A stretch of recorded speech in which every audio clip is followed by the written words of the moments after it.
Kesabaran Nabi Nuh alaihissalam.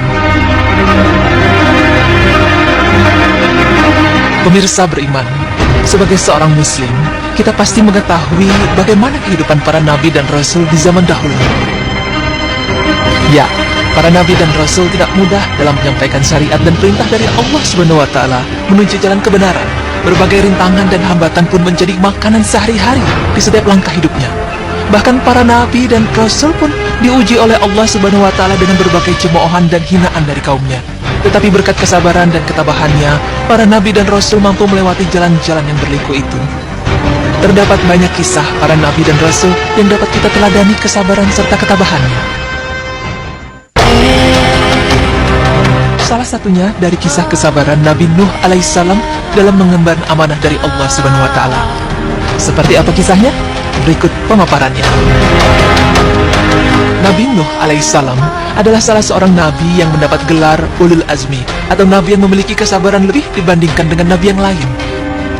Dan Nabi Nuh diutus oleh Allah bagi umatnya yang menyembah berhala.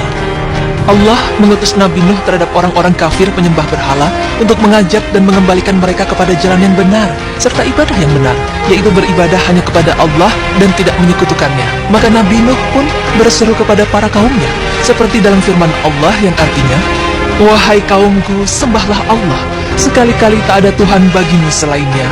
Sesungguhnya kalau kamu tidak menyembah Allah, aku takut kamu akan ditimpa azab hari yang besar atau kiamat." Quran Surah Al-A'raf ayat 59.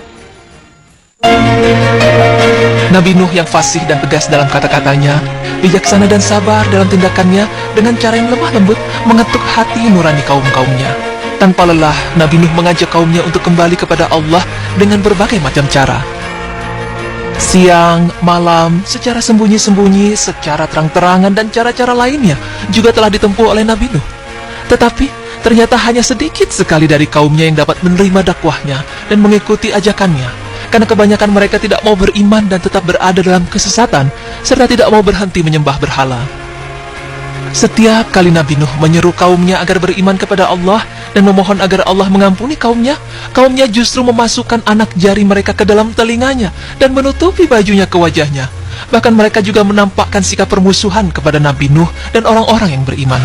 Seperti dalam firman Allah yang artinya, "Maka berkatalah pemimpin-pemimpin yang kafir dari kaumnya, kami tidak melihat kamu melainkan sebagai seorang manusia biasa seperti kami, dan kami tidak melihat orang-orang yang mengikuti kamu melainkan orang-orang yang hina dina di antara kami yang lekas percaya saja. Dan kami tidak melihat kamu memiliki sesuatu kelebihan apapun atas kami. Bahkan kami yakin bahwa kamu adalah orang-orang yang dusta." Quran Surat Hud ayat 27. 950 tahun lamanya, Nabi Nuh dengan sabar mengajak kaumnya untuk kembali ke jalan yang benar. Namun kaum beliau tetap ingkar kepada Allah dan Rasul-Nya. Tidak hanya melakukan kekufuran, mereka juga senantiasa menantang Nabi Nuh untuk mendatangkan azab sebagai bukti kebenar pada kami, jika kamu termasuk orang-orang yang benar. Quran Surat Hud ayat 32. Namun, Nabi Nuh tetap bersabar dan tidak membalas perkataan mereka dengan ancaman. Beliau hanya mengatakan bahwa keputusan azab bukanlah kehendaknya, melainkan hanya kehendak Allah semata.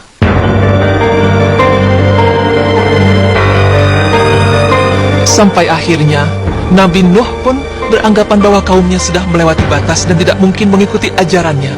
Nabi mengadu kepada Allah dan memohon kepadanya untuk memberi pertolongan kepada beliau dan menghancurkan kaum yang selalu mendustakan beliau selama beratus-ratus tahun. Akhirnya, Allah Subhanahu wa taala berfirman yang artinya, "Dan buatlah bahtera itu dengan pengawasan dan petunjuk wahyu kami, dan janganlah kamu bicarakan dengan aku tentang orang-orang yang zalim itu. Sesungguhnya mereka itu akan ditenggelamkan." Quran Surat Hud ayat 37. Nabi Nuh yang mendapat perintah dari Allah untuk membuat bahtera atau kapal, segera melakukan perintah Allah tersebut. Beliau membuat perahu dari bahan kayu, besi, dan lain-lain. Perahu Nabi Nuh sepanjang 80 meter, lebar 50 meter, dan tinggi 30 meter. Namun menurut riwayat yang lain, perahu Nabi Nuh mempunyai panjang 1200 meter dan lebar 600 meter, terdiri dari 3 lantai. Apa yang dilakukan Nabi Nuh alaihissalam menjadi bahan tertawaan dan ejekan kaumnya, karena mereka tidak pernah tahu tentang perahu pada masa sebelumnya. Bahkan mereka tega menjadikan perahu Nabi Nuh sebagai tempat buang hajat. Tetapi Nabi Nuh tetap dalam kesabaran. Setelah perahu telah selesai dibuat, Allah lalu berfirman yang artinya, Hingga apabila perintah kami datang dan tungku telah memancarkan air, kami berfirman, muatkanlah ke dalam bahtera itu dari masing-masing binatang sepasang jantan dan betina, dan keluargamu kecuali orang yang telah terdahulu ketetapan terhadapnya, dan muatkan pula orang-orang yang beriman. Dan tidak beriman bersama dengan Nuh itu kecuali sedikit.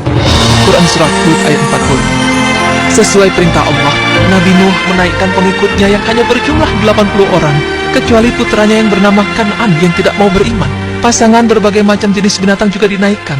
Jasad Nabi Adam juga dibawa dan selanjutnya dimakamkan kembali di Baitul Maqdis.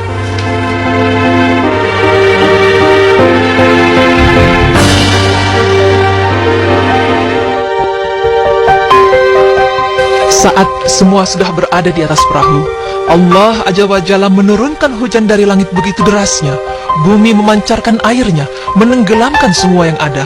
Perahu Nabi Nuh berjalan di antara derasnya hujan dan derasnya pancaran air dari setiap penjuru bumi membentuk gelombang besar setinggi gunung. Nabi Nuh berusaha menyelamatkan anaknya, akan tetapi anaknya pun menolak Islam dan membantah ayahnya, sehingga anak masuk ke dalam golongan kafir. Allah Subhanahu wa Ta'ala berfirman yang artinya, dan Nuh memanggil anaknya, sedang anak itu berada di tempat yang jauh terpencil. Hai anakku, naiklah ke kapal bersama kami, dan janganlah kamu berada bersama orang-orang yang kafir. Anaknya menjawab, aku akan mencari perlindungan ke gunung yang dapat memeliharaku dari air bah. Nuh berkata, tidak ada yang melindungi hari ini dari azab Allah selain Allah saja yang maha penyayang. Dan gelombang menjadi penghalang antara keduanya, maka jadilah anak itu termasuk orang-orang yang ditenggelamkan. Quran Surah Hud ayat 42 hingga 43. Sekelompok mufassirin mengatakan bahwa Allah menurunkan hujan itu selama 40 hari, mengakibatkan banjir yang sangat besar, menenggelamkan seluruh isi bumi hingga gunung-gunung yang tinggi. Allah menyelamatkan Nabi Nuh dan orang-orang yang beriman kepadanya dari kaum yang telah mendustakan ayat-ayat Allah. Mereka yang telah mendustakan itu adalah kaum yang buruk, dan semuanya ditenggelamkan oleh Allah Azza wa Jalla. Perahu Nabi Nuh terus berjalan mengelilingi bumi, tidak pernah menemukan daratan untuk berlabuh selama beberapa waktu, hingga terdampar di Gunung Judi di daerah Mosul, Irak. Dan menurut riwayat Qatadah, perahu Nuh berlayar selama 150 hari. Setelah 1 bulan tidak dapat turun dari perahu yang terdampar, air mulai surut. Nabi Nuh dan orang-orang yang bersamanya segera turun menginjakkan kaki di bumi, bersama salam dan barokah dari Allah. Dan inilah kehidupan baru di mana populasi manusia sesudahnya berasal dari keturunan Nabi Nuh alaihissalam. Pemirsa beriman, demikianlah kisah kesabaran Nabi Nuh dalam menjalani perintah Allah untuk membawa kaumnya kepada jalan kebenaran. Selama 950 tahun, beliau berdakwah tanpa lelah, namun hanya sedikit sekali kaum yang mengikuti jalannya, hingga Allah Subhanahu wa Ta'ala pun benar-benar menurunkan azab bagi kaum Nabi Nuh yang ingkar dan tidak mau beriman. Semoga dari kisah tadi, kita bisa mengambil hikmah dan meneladani kesabaran yang dimiliki Nabi Nuh yang tidak pernah berputus asa untuk berdakwah demi menjalani perintah Allah Subhanahu wa Ta'ala.